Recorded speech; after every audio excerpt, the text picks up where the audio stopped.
오늘 우리에게 주신 하나님 말씀입니다. 느헤미야서 2장 11절로 20절까지 말씀입니다.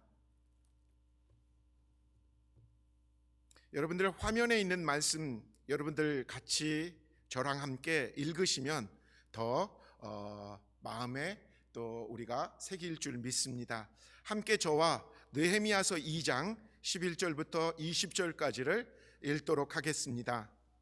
내가 예루살렘에 이르러 머문 지 사흘 만에 내 하나님께서 예루살렘을 위해 무엇을 하실 것인지 내 마음에 주신 것을 내가 아무에게도 말하지 아니하고 밤에 일어나 몇몇 사람과 함께 나아갈새 내가 탄 짐승 외에는 다른 짐승이 없었더라. 그 밤에 골짜기 문으로 나가서 용정으로 본문에 이르는 동안에 보니 예루살렘 성벽이 다 무너졌고 성문은 불탔더라. 앞으로 나아가 샘문과 왕의 못에 이르러서는 탄 짐승이 지나갈 곳이 없는지라. 그 밤에 시내를 따라 올라가서 성벽을 살펴본 후에 돌아서 골짜기 문으로 돌아왔으나 방백들은 내가 어디 갔었으며 무엇을 하였는지 알지 못하였고 나도 그 일을 유다 사람들에게나 제사장들에게나 귀족들에게나 방백들에게나 그 외에 일하는 자들에게 알리지 아니하다가 후에 그들에게 이르기를 우리가 당한 곤경은 너희도 보고 있는 바라. 예루살렘이 황폐하고 성문이 불탔으니 자 예루살렘 성을 건축하여 다시 수치를 당하지 말자 하고 또 그들에게 하나님의 선한 손이 나를 도우신 일과 왕이 내게 이른 말씀을 전하였더니 그들의 말이 일어나 건축하자 하고 모두 힘을 내어 이 선한 일을 하려 하매 호론 사람 산발랏과 종이었던 암몬 사람 도비야와 아라비아 사람 게셈이 이 말을 듣고 우리를 업신여기고 우리를 비웃어 이르되 너희가 하는 일이 무엇이냐 너희가 왕을 배반하고자 하느냐 하기로 내가 그들에게 대답하여 이르되 하늘의 하나님이 우리를 형통하게 하시리니 그의 종들인 우리가 일어나 건축하려니와 오직 너희에게는 예루살렘에서 아무 기업도 없고 권리도 없고 기억되는 바도 없다 하였느니라. 오늘 우리에게 주신 살아계신 하나님의 말씀입니다.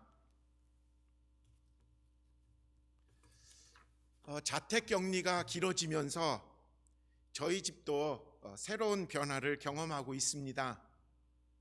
그동안 저는 한 달에 꼭 한 번씩은 미용실에 가서 머리를 깎았는데 제가 어쩔 수 없이 집에서 머리를 깎게 되었습니다. 아마 결혼 생활 30년 만에 처음으로 아내에게 제 머리를 맡겼었던 그런 시간들이었던 것 같아요. 아내도 처음 제 머리를 깎는 거라 엄청 용기를 내야만 됐습니다.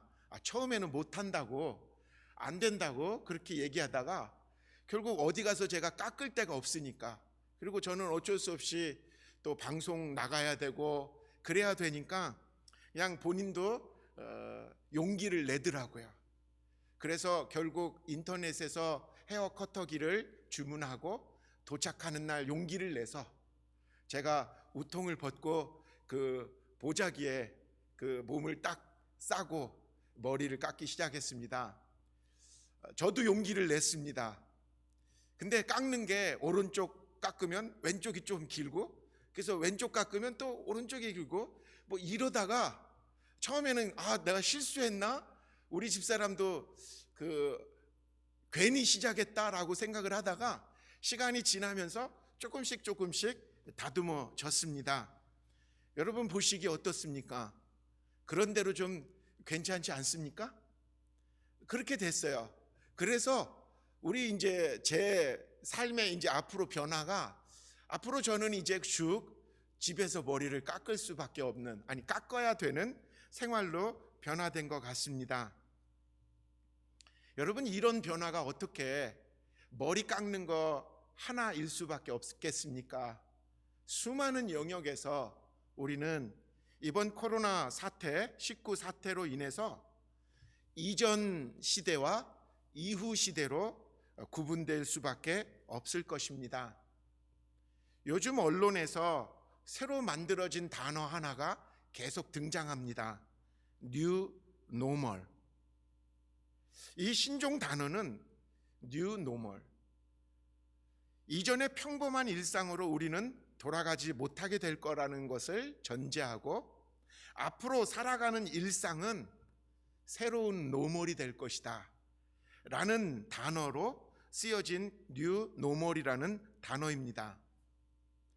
여러분, 인류 문화학자들은 이번 코로나19 사태는 인류 문명사적으로 어쩔 수 없이 분기점이 될 것이다 라고 예측합니다. 14세기 유럽에 닥친 흑사병으로 인해서 그때 당시는 지금보다 더 심각했죠. 유럽 인구의 절반을 잃게 되었더군요. 그리고 그 이후 유럽은 경제 체제, 문화, 예술, 사회 구조 체제가 완전히 바뀌게 됩니다.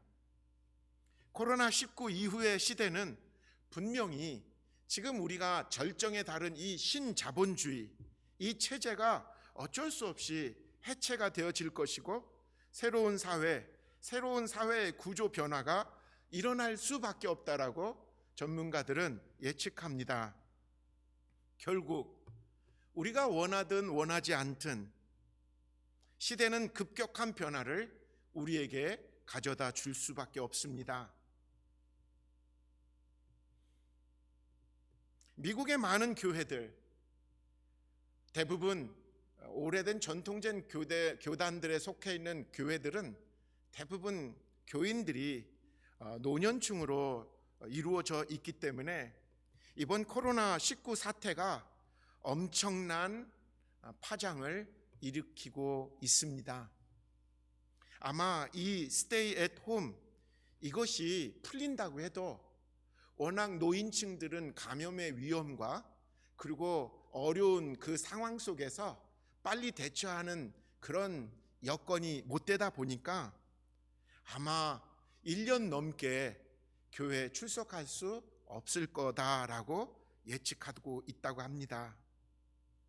가뜩이나 어려워진 지금 교회의 형편이 앞으로 유지하기조차 어려울 것이다라는 어두운 전망이 현장에서 터져나오고 있는 실정입니다. 위기는 기회로 바꿔야 된다라고 말을 하지만 과연 우리는 이 위기를 기회로 만들어낼 수 있을까? 매일매일 저의 기도 제목 그리고 저의 그 묵상이 여기에 들어 있어요. 목회자라는 그 신분이 그럴 수밖에 없는 것 같아요. 과연 우리는 앞으로 닥쳐올 변화에 대해서 준비하고 있고 그리고 그것에 대한 각오가 되어 있는가? 저 스스로도 다짐하지만 오늘 함께 이렇게 예배를 드리는 여러분들도 기도해 주시고 또 각오해 주시고 또 비상한 준비를 해야 될 줄 믿습니다. 그러면 위기와 변화의 시기에 우리는 어떻게 대처해야 될까? 역사를 보면요, 정말 이 변화의 시기에 위대한 지도자들이 늘 등장한 것을 보게 됩니다. 이 인류 문명사적인 전환 시기에 낙심한 마음들, 흩어진 마음들을 하나로 묶어내어 새로운 시대를 이끌어갈 리더십이 이제는 간절히 필요한 때이고요. 그리고 지금 준비되어져야 된다라고 생각이 들죠. 저는 3월부터 이 코로나19 사태가 본격적으로 터졌을 때 기도하면서 하나님께서 주신 이 느헤미야서를 붙잡고 묵상해 나가고 있습니다. 위기 때는 기도가 먼저 돼야 된다. 위기 때는 먼저 이 위기 상황을 인정하고 무시로의 기도, 모든 상황 속에서 하나님의 뜻을 기대하면서 잠잠히 기도의 시간을 충분히 가져야 된다. 그러면서 오늘 부활절을 지나면서 오늘 말씀을 또 이어서 나누게 되었습니다. 왜냐하면 2500년 전에 느헤미야가 처했던 상황과 오늘날 주후 2022년을 살아가고 있는 오늘 우리들의 지금 상황이 너무나 흡사하기 때문이라는 생각이 자꾸 드는 거예요. 그들이 믿고 의지했었던 예루살렘 성벽이 무너진 모습, 그런데 그 성벽을 재건하기 위해서 포로 신분에서 하나님을 온전히 섬기는 그 믿음으로 그 세상의 한가운데에서 지도력을 발휘하고 또 하나님을 믿는 그 믿음으로 그 무너진 성벽을 52일 만에 재건해낸, 수많은 난관과 어려움을 극복해내고 하나님의 도우심, 낙심하고 흩어진 그 사람들의 마음을 하나 되게 해서 성벽을 재건했었던 그 리더, 그 느헤미야의 그 모습이 오늘 우리들 무너진 이 시대의 문명과 사회 구조를 다시 새로운 문명과 새로운 사회 구조로 세워야 되는 우리들에게 주시는 좋은 지침서라고 생각이 듭니다. 바라기는 저와 여러분들이 오늘 본문을 통해서 새 시대에 합당한 느헤미야와 같은 리더십이 어떻게 마련되어져야 되고 준비되어져야 되고 또 세워져야 되는지 남 얘기로 듣지 말고 우리 얘기로 듣기를 바랍니다. 어려운 때일수록 교회는 그 본질의 사명, 세상을 변화시키고 세상을 하나님 나라 앞에서 바로 세우는 그 역할을 해야 되기 때문에 그렇죠. 자, 그러면 느헤미야가 우리에게 보여준 새로운 시대를 세워나가는 리더십은 무엇일까요? 첫째는 말보다 행동으로 실천하는 리더십입니다. 예루살렘에 도착한 느헤미야는 요란하게 자기가 여기 도착했다 하고 나팔을 불지 않았습니다. 조용하게 무너진 성벽을 돌아보는 일부터 시작하고 있습니다. 보통 우리 시대 문화는 그렇잖아요. 분위기를 띄우는 것부터 일을 시작하잖아요. 근데 우리 시대의 생각으로 하면 이럴 거야. 아마 느헤미야는 같은 포로였지만 나는 탁월했어. 나는 지금 포로의 수준이 아니라 지금 이 세계 최고의 강국인 페르시아의 총독의 신분으로 금이 환영했어. 이거를 뭐 이렇게 어떻게 보면 본능적으로 과시하고 드러내려고 하는 것, 자기의 힘이 어느 정도인지, 내가 지금 얼마나 높은 권세를 가지고 있는지를 자연스럽게 드러내고 그 권세와 지위를 가지고 사람들을 끌어모으는 것으로 아마 지도력을 발휘했을 텐데, 오늘 본문에 나와 있는 느헤미야는 조용히 사흘 동안 하나님의 음성을 듣기를 원했다라는 거예요. 그러면서요, 먼저 예루살렘의 그 무너진 형편을 몸소 체험하게 되었다라는 거죠. 부하 몇 명만 데리고서 성문과 성벽이 완전히 불에 타 있는 무너진 예루살렘의 그 처참한 상황을 밤중에 몸소 체험했습니다. 오늘 본문 12절에 보면요, 내 하나님께서 예루살렘을 위해 무엇을 할 것인지 내 마음에 주신 것을 내가 아무에게도 말하지 아니하고 밤에 일어나 몇몇 사람과 함께 나아갈새 내가 탄 짐승 외에는 다른 짐승이 없더라. 느헤미야는 대낮에 많은 사람을 막 모이게 해서 자기가 막 시찰해 가는 것을 막 선전하고 드러낸 게 아니라 자기의 지금 처해 있는 지위를 이용해서 그 힘으로 사람들을 끌고 가려고 했던 그런 전시형 리더가 아니라 자기 스스로 몸소 현장을 부딪히며 가장 밑바닥의 형편을 자기의 삶으로 체험해낸 후에 그 문제를 파악하고 그리고 그 문제를 해결하기 위한 구체적인 실천, 그것을 몸소 보여줬던 실천하는 리더였다라는 거죠. 이렇듯 앞으로 다가오는 시대는 이제 그동안 막 선전선동, 막 겉으로만 잘 포장하는 이런 것 가지고 이루어지는 시대는 되지 않을 거다라는 거죠. 무너진 현장이 어떤지 먼저 조용히 가서 몸소 체험하는 것, 그리고 그 몸으로 체득된 것 가지고 어떤 해결 방법을, 어떤 것이 가장 현실적인지를 제시해 줄 수 있는 그런 실천하는 리더십. 여러분, 이게 어쩌면 오늘 이 시대 망가진 사회에서 진짜 예수님께서 우리에게 보여주신, 몸으로 보여주시는 섬기는, 실천하는 리더십이 아닐까 생각이 듭니다. 예수님 당시 예루살렘 성전을 무너뜨리고, 그리고 오염시키고, 그리고 이스라엘 백성들의 신앙을 왜곡시켜냈던 장본인들, 제사장, 서기관, 바리새인 그룹들, 그들의 리더십은 한마디로 군림하는, 보여주려고만 하는 리더십이었던 거죠. 근데 예수님은 어떠셨어요?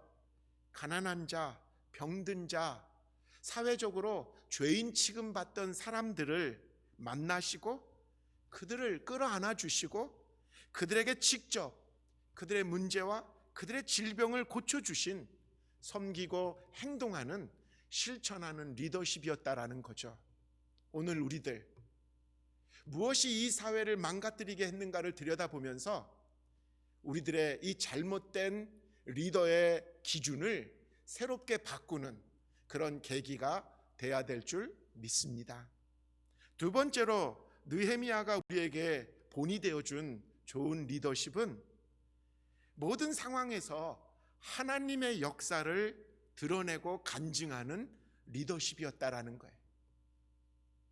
느헤미야는 당시의 절대 권력이었던 페르시아 제국의 또 왕이었던 아닥사스다 왕으로부터 직접 유다의 총독으로 임명되었고, 그 자리는 막강했다는 거예요. 자리 자체만 해도 세상적으로 이만큼 높은 지위와 권세를 가진 자가 또 어디 있겠어요. 그가 예루살렘에 있는 유대인들에게 세상적인 권세와 세상적인 지위만 가지고도 사람들을 끌어모을 수 있었거든요. 그거든요. 나는 지금 페르시아에 속해 있는 총독이다. 그냥 말 들어. 군소리 하지 마. 그렇게 밀고 나갈 수가 있었을 거예요. 아마 오늘날 같았으면 더 했겠죠. 그런데 느헤미야는 그런 얘기를 한마디 하는 게 아니라 자신이 지금까지 이 자리에 올 수 있었던 것이 하나님의 개입하심이고 하나님의 손길의 도우심이고 하나님이 그렇게 하셨다라고 간증하고 있다라는 거예요. 여러분, 이러니까 달라지는 거예요. 총독이 나오라고 해. 그러니까 할 수 없이 그냥 쫄래쫄래 나와서 일을 하는 둥 마는 둥, 이런 모습이 아니라 백성들의 식어졌던 그 마음에 하나님이 어떻게 선하셨고 하나님이 어떻게 일하시고 하나님이 지금 이렇게 개입하셨다라는 것을 마음에 감동을 주는 간증을 했다라는 거죠. 오늘 본문 18절에 그들에게 하나님의 선한 손이 나를 도우신 일과 왕이 내게 이른 말씀을 전하였더니 그들의 말이 일어나 건축하자 하고 모두 힘을 내어 이 선한 일을 하매.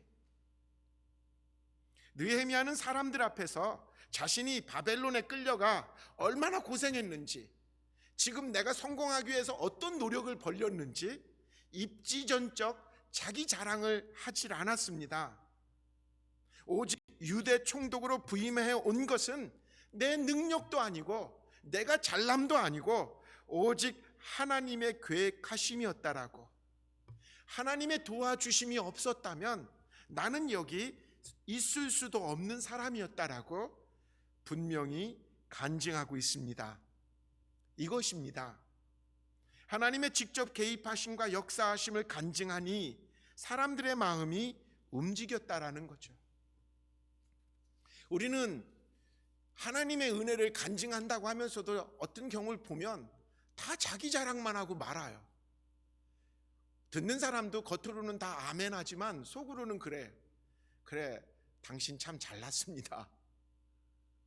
이런 간증이 아니라 자기는 가리고 하나님 때문에 이렇게 되었다라고 오직 하나님만 드러낼 수 있는 간증, 그것이 아마 지금도 낙심하고 지금도 마음이 갈라진 우리들의 마음을 움직일 수 있는 하나님의 개입하심의 능력이 될 줄 믿습니다. 그렇기에 이스라엘 백성들은 자발적으로 성벽을 건축하는 자리에 일어나서 나왔다고 했습니다. 앞으로 닥칠 포스트 코로나 19 시대는 모든 예측이 불가능한 시대라고 말합니다. 여러분, 그래서 예측이 안 되기 때문에 지금 세계 금융계와 오일 산업이 끝모를 혼란과 폭락을 거듭하고 있다고 말합니다. 왜냐하면 이런 산업들은 예측을 기반으로 투자를 하고 예측을 기반으로 이렇게 발전을 할까 아니면 어떻게 될 거냐를 결정하는 아주 중요한, 아주 불가결한 산업들이기 때문에 그런 거죠. 앞으로 시대가 바로 그렇다라는 거예요.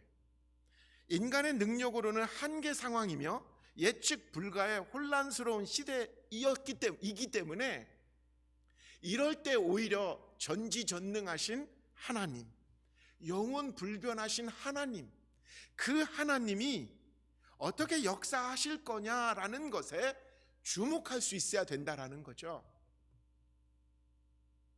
그래서 지도자들은 사람의 흩어진 마음들을 다잡아주고 다시 일어나게 할 수 있는 것은 인간이 여태 실패한 이 길을 가는 게 아니라 태초부터 지금까지 선하시고 인자하시고 영원 불변하신 하나님의 섭리를, 하나님의 손길을 드러내주는 것. 그럴 때 흩어진 사람들, 낙심한 사람들의 마음이 움직여서 새로운 시대를 세워나가겠다는 일에 동참할 수 있게 만들어준다라는 거예요. 여러분, 저와 여러분이 어떤 때 하나님의 역사하심을 간증할 수 있습니까?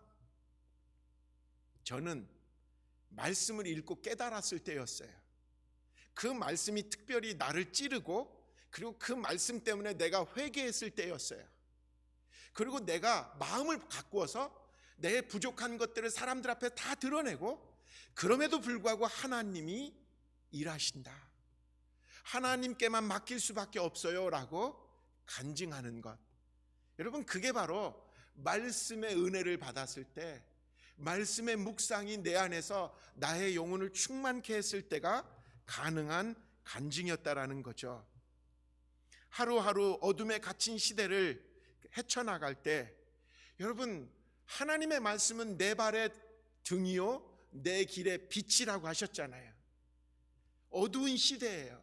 누구도 예측할 수 없는 아마 일들이 한 발자국 한 발자국 어둠에 갇혀 있는 미래입니다.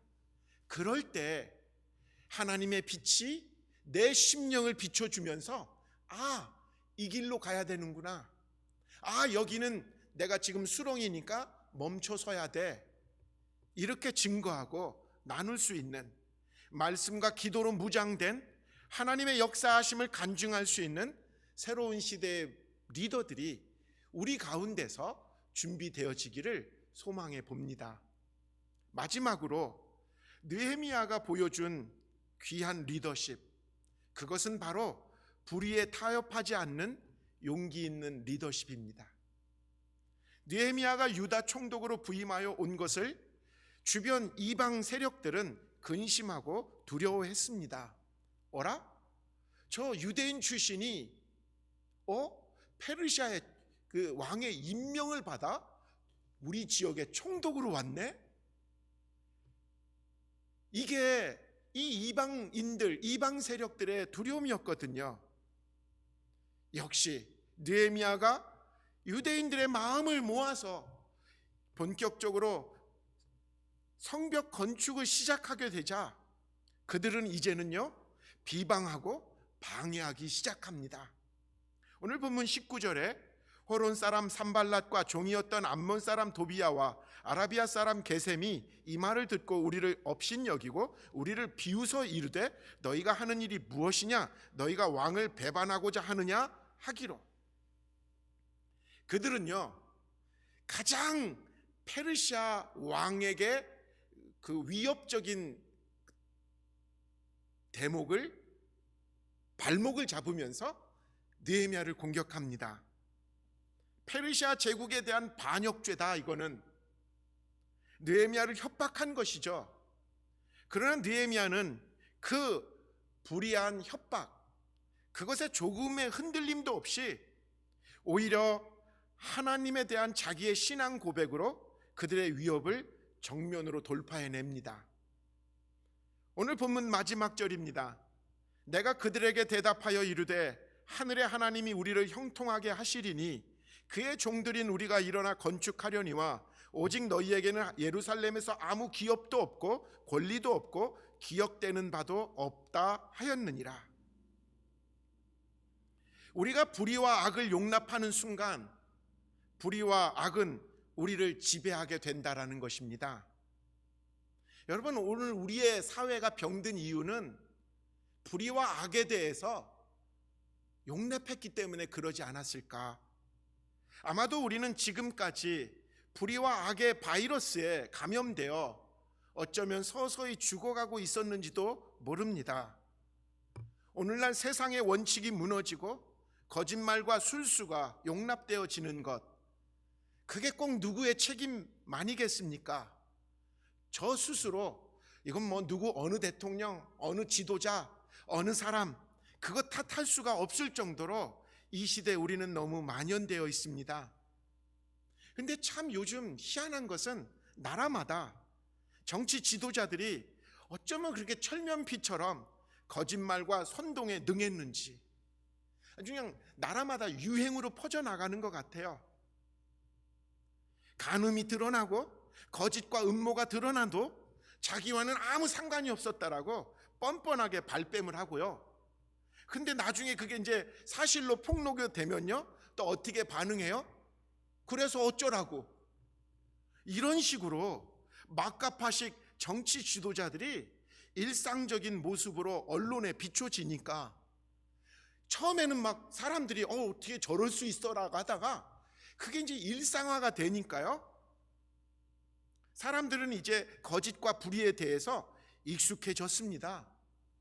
오늘 우리들의 문제는요, 불의와 거짓의 바이러스에 다 감염이 되어서 불의와 악이 뭐가 잘못인가, 뭐가 문제인가도 잘 모르고 있다라는 거죠.